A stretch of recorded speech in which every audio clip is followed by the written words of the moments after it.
कबीर को मुझसे ज्यादा कोई नहीं पहचानता। उसका अगला कदम क्या होगा, I understand. Then remember what I taught you, Khalid. मौका मिला तो गोली चला देना, सोचना मत। भारत की दो सीमाएं हमेशा से ही चर्चा का विषय रहती है, चाहे वो प्राचीन काल हो या फिर आज का आधुनिक काल। भारत अपने दो पड़ोसी देशों से हमेशा जूझता आया है, क्योंकि ये दोनों देश अपनी हरकतों से कभी बाज नहीं आते। ये दो देश कौन से हैं ये तो आप समझ ही गए होंगे। जी हाँ, वही पाकिस्तान और चीन। चीन जो हमेशा भारत चीन बॉर्डर पर अपनी बादशाहियत दिखाने का तो बहुत प्रयास करता है, पर दिखा नहीं पाता, क्योंकि हमारी सेना की रणनीति हमेशा दुश्मनों से 4 हाथ आगे ही होती है। पर हम कभी अपनी संस्कृति और उसूलों से समझौता नहीं करते, इसीलिए ना हम किसी की सीमा में घुसने का प्रयास करते हैं और ना ही कभी किसी की सीमा में घुसते हैं।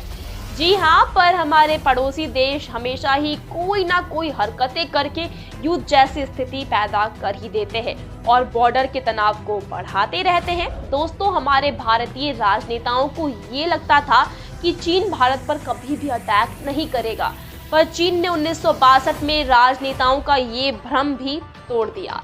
दरअसल भारत और चीन की सीमा ब्रिटिश और चीनी साम्राज्य के समय से ही डिस्प्यूटेड है, जिसके कारण ये सब कुछ हुआ।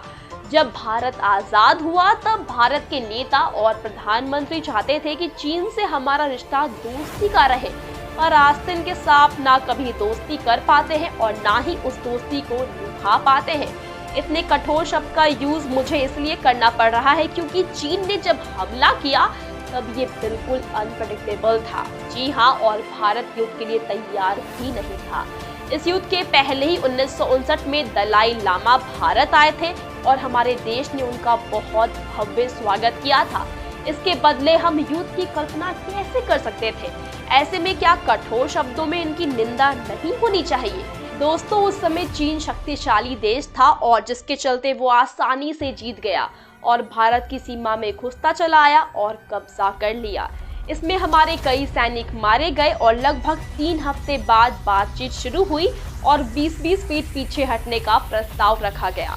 चीन इस प्रस्ताव के खिलाफ था और इसी वजह से फिर से युद्ध शुरू हो गया। कुछ दिन युद्ध चलने के बाद चीन ने इस युद्ध को अपनी तरफ से खत्म कर दिया और वो पीछे हट गया, पर चीन पूरी तरह से पीछे नहीं हुई थी।